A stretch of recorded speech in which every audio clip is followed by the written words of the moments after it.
ఇప్పుడు అతని యొక్క హిస్టరీ మొత్తం చూస్తే కొంచెం క్రైమ్ మొత్తం ఉంది కాబట్టి ఆ యాంగిల్ ఏదైనా విచారణ చేపడతారు కానీ వ్యక్తిగతంగా కక్ష కట్టి చేస్తారా లేకపోతే వ్యక్తిగతంగా అతను సాయి కృష్ణకి పోలీసుల మధ్య ఏముండిద్దా లేకపోతే విచారణలో జరిగినటువంటి లోపం ఏదన్నా ఆ కారణంగా ఏదన్నా అతను మరణించాడా ఇవన్నీ కూడా మనం సార్ డిస్కస్లో చేద్దామండి. మళ్ళీ మీ దగ్గరకు వస్తానండి. కంచల విజయభాస్కర్ గారు టీడీపీ సీనియర్ నాయకులు ఉన్నారు. విజయభాస్కర్ గారు నమస్తే అండి. నమస్కారం అండి. విజయభాస్కర్ గారు, సాయి కృష్ణ వ్యవహారం చిలికి గాలివానైంది. చివరికి చంద్రబాబు దీని మీద సీరియస్ అయ్యే పరిస్థితులు తీసుకొచ్చారు. ఇంతకు మీ పార్టీ స్టాండ్ ఏంటి? ఏమంటారు సాయి కృష్ణ కేసు విషయంలో? చివరికి ఈరోజు మాజీ సీఎం వైఎస్ జగన్మోహన్ రెడ్డి కూడా వాడి కుటుంబాన్ని పరామర్శించడం చూసాం మనం. ఓవరాల్గా ఏమంటారు? పోతే రహీం గారు, ఈ అబ్బాయి వయస్సు 25-26 సంవత్సరాల మధ్య ఉంటున్నాడు.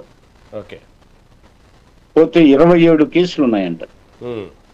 వయసు ఏమో 25-26 సంవత్సరాల మధ్య, కేసులేమో 27. ఇన్ని రకాల నేరాలు లేవు, ఇంచుమించుగా అన్ని రకాల నేరాలు అభియోగాల మీద ఉన్నాయి. అంటే మా గౌరవనీయులైన మిత్రుడు డాక్టర్ దుగరా శ్రీనివాసరావు గారు చెప్పినట్టు పోక్సో కేసు ఉంది,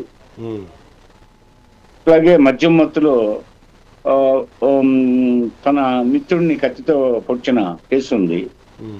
ఇవి కాకుండా ఆయన రియల్ ఎస్టేట్ వ్యాపారంలో కూడా పాల్గొన్నాడని ఆ కేసులు ఉన్నాయి. అదేవిధంగా దోపిడీలు చేశాడని, దొంగతనాలు చేశాడని, అదేవిధంగా నిర్దాక్షిణ్యంగా ఒక రౌడీ షీట్ ఉందని, అదేవిధంగా ఆయన మీద పలు అభియోగాలు ఉన్నాయి. రకరకాల నేరాలకు పాల్పడినట్టు 27 కేసులు నమోదైనట్టుగా మనకు తెలుస్తుంది. అయితే ఎన్ని అభియోగాలున్నా, ఎన్ని నేరాలున్నా ఉన్నత న్యాయస్థానాలు శిక్ష విధించేదాకా మనం అతన్ని నేరస్తుడని చెప్పడానికి వీలులేదు. పోతే ఇవన్నీ ఆరోపణలు. అయితే కేసులు ఉన్నాయని చెప్తున్నారు పోలీస్ స్టేషన్లో.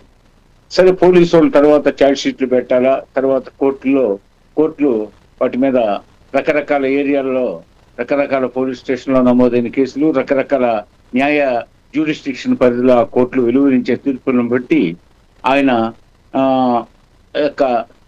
నేరస్తుడా కాదా అనేది మనం అప్పుడు అర్థమవుతుంది. దానికి చాలా సమయం తీసుకుంటుంది.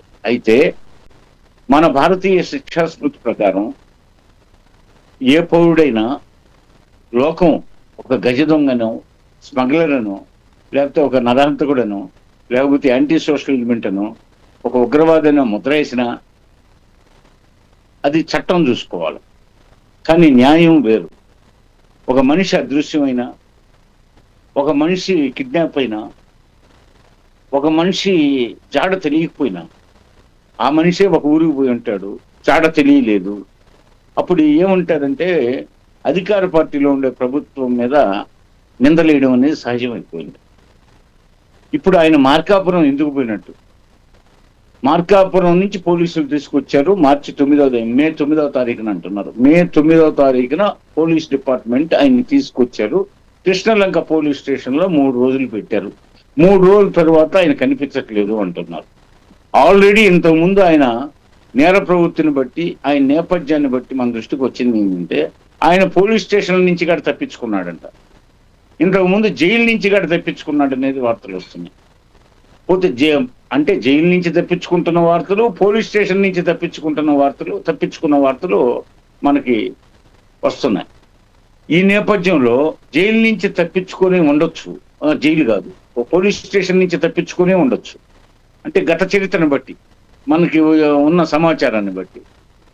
పైగా అసలు మార్కాపురంలో ఎందుకుంటున్నట్టు, అతని నేటివ్ ప్లేసు ఎన్టీఆర్ జిల్లా నందిగామ మండలం చంద్రలపాడు గ్రామం.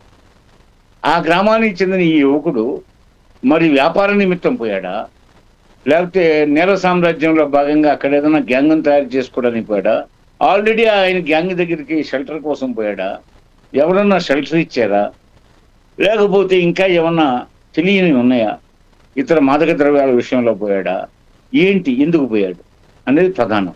అక్కడి నుంచి పోలీసు వాళ్ళు విజయభాస్కర్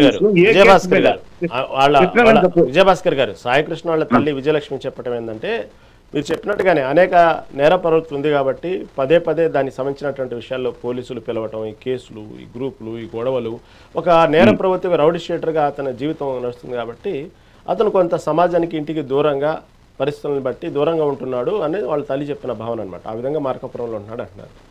కానీ తల్లిదండ్రులకు కూడా సహజంగా నేర ప్రవృత్తి ఉండే బిడ్డలు తల్లిదండ్రులకు అన్ని విషయాలు తెలియనీరు. అసలు కొంతమంది బిడ్డలు బయట ఏం చేస్తున్నారో కూడా తెలియనివ్వని పరిస్థితి.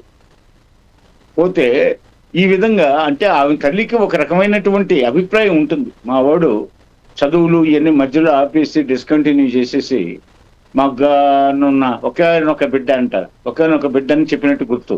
మరి ఒక్కగానొక్క బిడ్డ, ఆ బిడ్డని ఎన్నో చదివించాలని అనుకుని ఉంటారు. పోతే ఆ బిడ్డ భవిష్యత్తును గురించి కళ్ళగానే ఉంటారు. ఆ బిడ్డ చదువుని మధ్యలో మిడిల్ డ్రాప్ కావడాన్ని అదొక బాధ ఉంటుంది. తర్వాత ప్రయోజకుడు కాలేకపోతున్నాడని బాధ ఉంటుంది.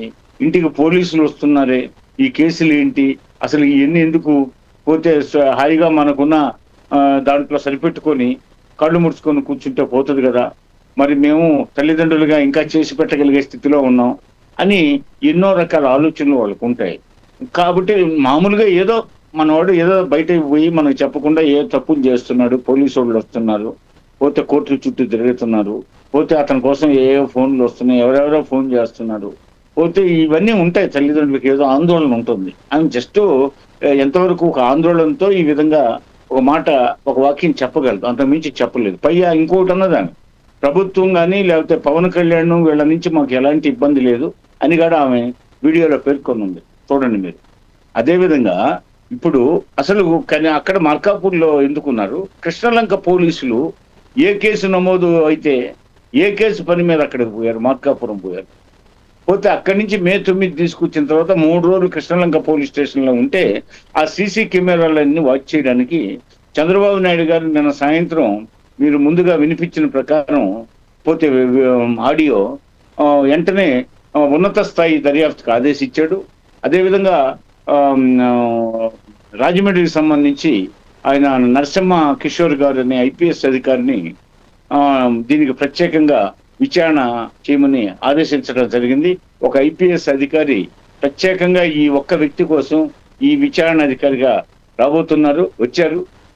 పోతే వారి నేతృత్వంలో ఇమీడియట్ గా ఆ కృష్ణలంక పోలీస్ స్టేషన్ సీసీ కెమెరాలు ఉన్నాయి, అక్కడ అనేక మంది కానిస్టేబుల్స్ ఉన్నారు, పోతే అనేక మంది హోంగార్డులు ఉన్నారు.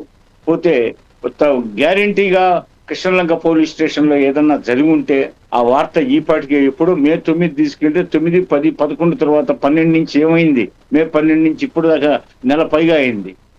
మరి ఈ 35, 36 రోజుల వ్యవధిలో కనీసం అక్కడ ఏదన్నా జరుగుంటే, జరగరాంది ఏదన్నా జరుగుంటే పోలీస్ స్టేషన్ లో మరి పోలీసు వాళ్ళు ఇందాక అన్నారు 3rd డిగ్రీ లాంటిది పోలీసు వాళ్ళు ఏదైనా ఉపయోగించుంటే పోలీసు కొట్లాటలో మరి కొట్టిన దాని మేరకు అతను చనిపోయి ఉంటే రహస్యంగా శవాన్ని తరలిచ్చి